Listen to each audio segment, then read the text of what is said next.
touched on the issue of the gangs, the criminal gangs, and some political leaders affiliating with them. There have been concerns of the comeback of the sects and in central region. Concern of? The illegal sects. Yes. Coming back in the central region as we approach the 2027. Probably you can tell us how you intend to address that. Okay. Yeah.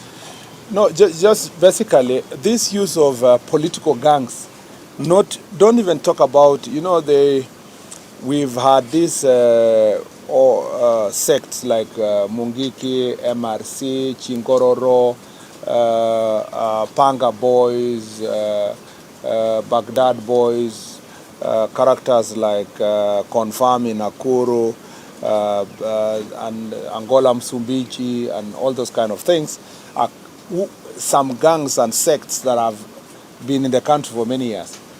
But you see, what the new phenomenon is that it's not just even about, politicians are not building long-lasting gangs. That is not their idea. They are looking to take advantage of young people for short assignments, And you see, as they do so, short assignments in the sense that the assignment is not positive. They want to organize a rally, they look for young people, pay them. They want to organize what we call, in the name of demonstrations. They cause chaos, vandalism, just to make a statement. In the process, they embolden, these older sects or new ones. They also create some kind of demand on the side of politicians, because then it encourages young people that if you don't have a job, you can go and form, in quotes, a security team, a gang, so that then you can always have your leader go and collect money from political actors and tell them, we'll give you security, we'll do this. And sometimes they have no loyalty to any person. They are available for hire.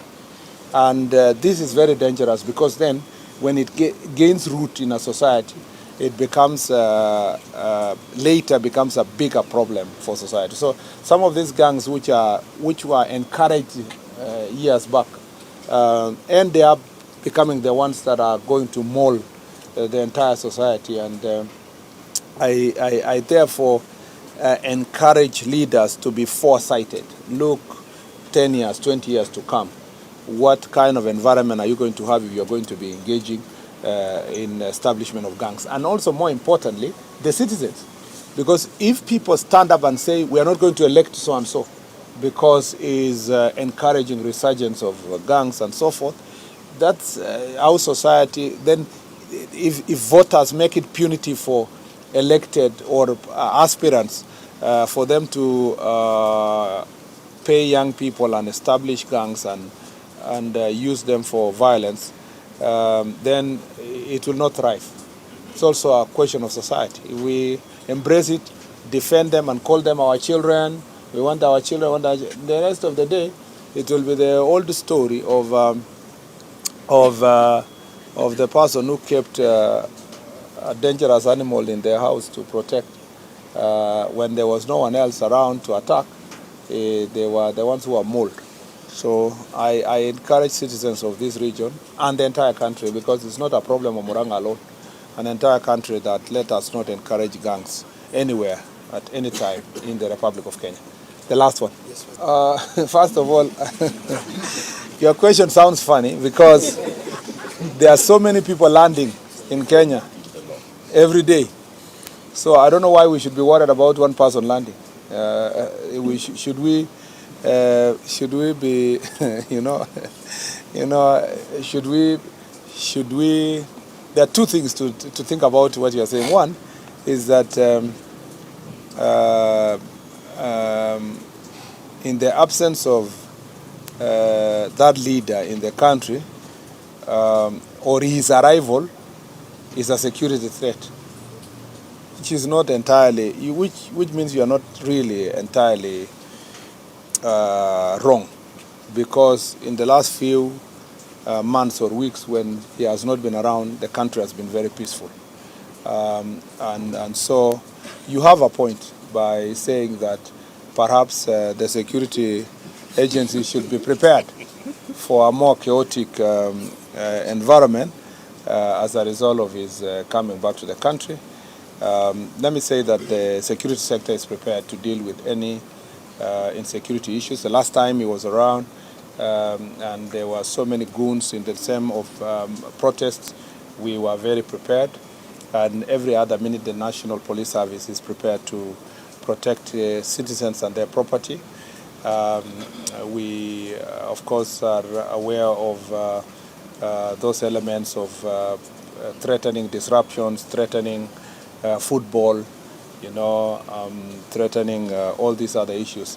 I need to say that we will take legal action against anybody who is going to break law. I wish Kenya remained peaceful as it was for the last 3 to 4 weeks. And I wish people continued their political activities in a more peaceful environment like we've seen in the last 4 or 5 weeks. But because we sometimes have no control of people's behavior and character, then we must be prepared to protect the citizens.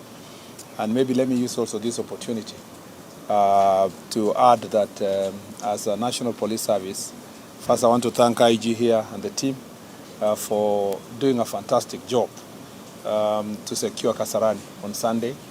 That was a fantastic job that was done to make sure that we abide by the CAF rules. I know on Friday we have a very big match. In fact, we shall be starting Jukwaa la Usalama at 7 in the morning, so that some of us can also be available to watch the match.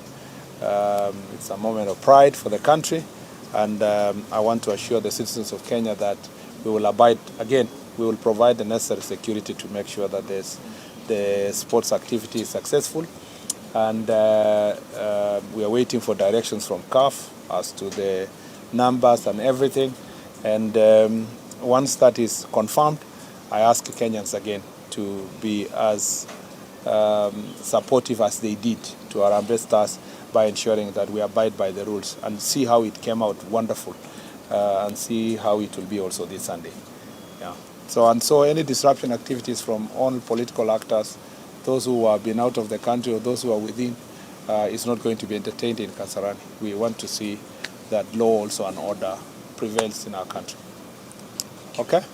Asante sana. Thank you. Thank you very much.